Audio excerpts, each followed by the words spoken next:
সেই জন্যেই আমরা আপনাদের পরামর্শের জন্য আপনাদেরকে এখানে ডেকেছি, আহ্বান করেছি।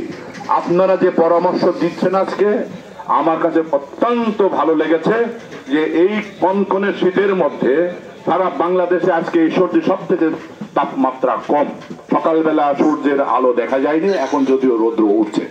তো এই সময় এই শীতের মধ্যে আপনারা অনেক দূর দূরান্ত থেকে, আমাদের নাটোর থেকে আসছেন, আমাদের সেই লক্ষ্মীকুণ্ডা চরের থেকে আসছেন, লালপুর থেকে আসছেন, এরকম আমাদের পুরা উপজেলায় বিভিন্ন প্রান্ত থেকে আপনারা আসছেন। এজন্য আপনাকে আন্তরিকভাবে আমরা আগামী খুব অল্প সময়ের মধ্যেই আপনারা যারা এখানে সমন্বয়কের কাজ করেছেন, যারা ওই যে লিস্টের যে 10 জন বা 15 জন 20 জন করে এনেছেন, আপনাদের নিয়ে ওই কয়জন লোকদের নিয়ে আমরা একটা পরামর্শ বৈঠক আমরা করব।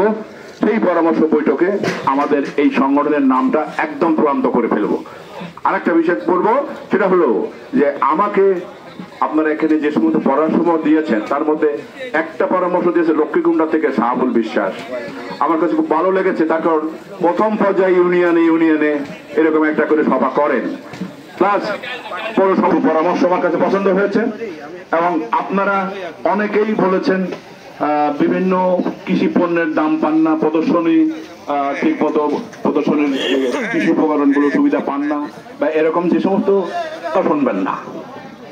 আমার অফিসার আর কে, তার উপরে ডিজি, উপপরিচালক জেলা পর্যায়ে, তাদের মাধ্যমে ব্লক সমাজের কাছে চলে যায় এই সমস্ত প্রদর্শনীগুলো কি হয় সেই বিষয়গুলো আপনারা ব্যাখ্যা করেছেন। কিন্তু এইটা কোনোদিনই সাহস পাবে না আপনার নামে যেটা বরাদ্দ আছে সেটা না দিয়ে আপনাকে প্রদর্শনী দেওয়ার। যদি আপনি আজকের এই পরামর্শটা নিয়ে এখান থেকে যদি ঐক্যবদ্ধ হয়, যদি স্লোগান বলেন, আমার লিস্টটা দেখান, যদি যখন বোঝা যায় না বাপরে বাপ আমার প্রদর্শনীর জন্য ওনার নামে এত জিনিস ছিল, আমি তো শুধু বীজ দিয়ে সাত দিয়ে শেষ করে দিয়েছি, আর পাতে দিই নাই, তখন কিন্তু অধিকারটা আদায় হবে।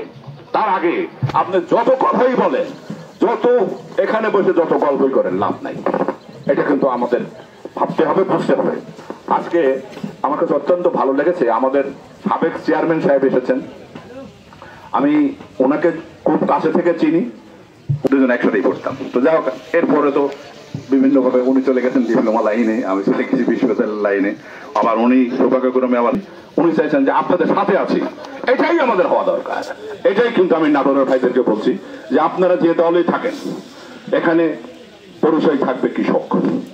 আমার পরিচয়, আমি কৃষক। আমার কৃষকের স্বার্থের কাছে আমি দলবাজি বুঝি না। হ্যাঁ, কারণ দল ওই সময় কাজে লাগে যখন আমি কোনো কিছু সুবিধা নেবার জন্য ওনার কাছে যাব, তখন যদি উনি সেই সুবিধাটা দেয়, তার পিছনে কিছু কাজ করে যে এই তোর ভাবে সুবিধা করে এগা, ভাবের কাছে দেখা না করলে দল আমাকে দেয় না কিছু। বুঝছেন কথাটা? বুঝছেন? হ্যাঁ, তাহলে ভাবির কাছে যদি না যায়, যদি তার পকেটে কিছু না দিই, তাহলে আমার সাবালের চাকরি হয় না। তাহলে ওই দল দেবার কি হবে? যে কারণে আবু সাইদরা বলছে কোটা আন্দোলন করো। আমরা ওই মুক্তিযুদ্ধ করে চাই না, আমরা রাজাকার হতে চাই না। তাই জন্য স্লোগান ছিল আমছে। তাহলে আপনারাও কিন্তু পারবেন, আপনারাও পারবেন। এদেশে কত পার্সেন্ট লোক আপনারা কত পার্সেন্ট লোক কৃষিকাজ করেন? 80% না, কিছু কম আছে। তো যাই হোক 70% হবে, বা এখন আস্তে আস্তে প্রেশার দিকে অন্য দিকে ডাইভার্ট হচ্ছে, আরো কমতেছে। তো আমরা